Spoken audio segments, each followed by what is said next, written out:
أكيد طبعًا أنت عارف الملك فاروق، وأكيد طبعًا تعرف هتلر، لكن ما أعتقدش إنك تعرف مرسيدس بنز 770 أو كما أطلق عليها بيج مرسيدس أو سوبر مرسيدس. هتقول لي إيه علاقة الملك فاروق وهتلر ومرسيدس؟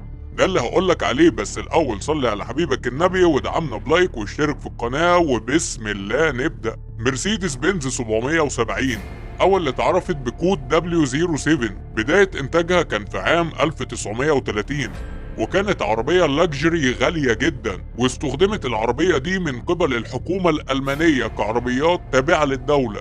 ومن الآخر كده هي كانت عربيات لكبار الدولة بس، سواء رئيس الدولة أو الوزراء أو السياسيين الكبار في الدولة. وفي سنة 1931 بدأ هتلر في استخدام العربية. وتعالى نتعرف على أبعاد العربية.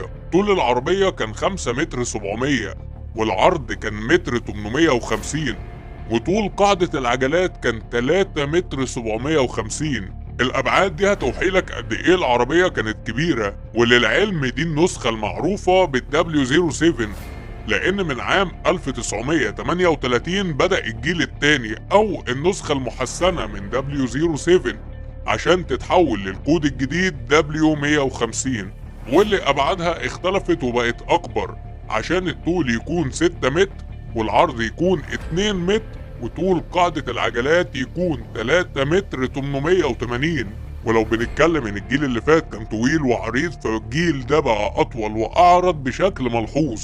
والعربية كانت وقتها بتشتغل بمحرك 8 سلندر بقوة 7655 سي سي، مع فتيس او جير مانيوال مكون من 5 سرعات. كان الموتور ده بيقدر يخرج 150 حصان عند 2800 لفة. لكن في معلومات تانية بتقول ان كان في نسخة تانية كانت بتيجي بنفس الموتور لكن كان عليها تيربو، والموتور كان بيخرج في النسخة دي 200 حصان. والنسخة دي بقى هي اللي عليها العين، لان النسخة دي وبحسب مقال نشر في بوابة الاهرام ان في 8 مارس عام 1938 هتلر بعت خطاب او رسالة للملك فاروق بعد زواجه.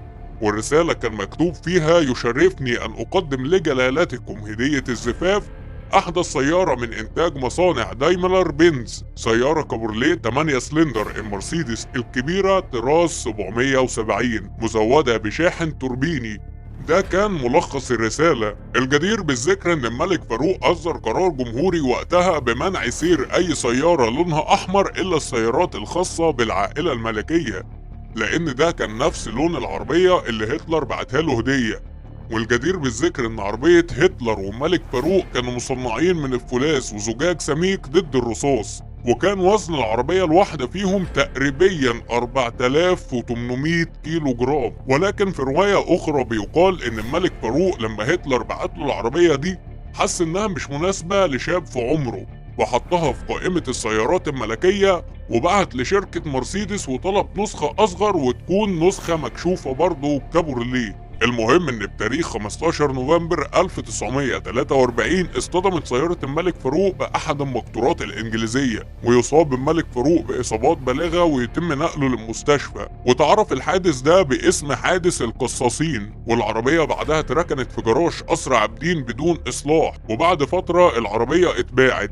وهنا في أقاويل كتيرة، ناس قالت إنها اتباعت لتاجر يهودي بمقابل 70 جنيه، وناس تانية قالت انها اتباعت لتاجر في وجالة البلح مقابل 90 جنيه، وبعد كده يقال انها اتحطت في متحف في روسيا، ورواية تانية انها موجودة في متحف في كندا. ومحدش عارف عربية الملك فاروق حاليا فين بالظبط. واخيرا ما تنساش تصلي على حبيبك المصطفى وتدعمنا بلايك وتشترك في القناة. شكرا ليكم على المتابعة ودمتم بصحة وعافية.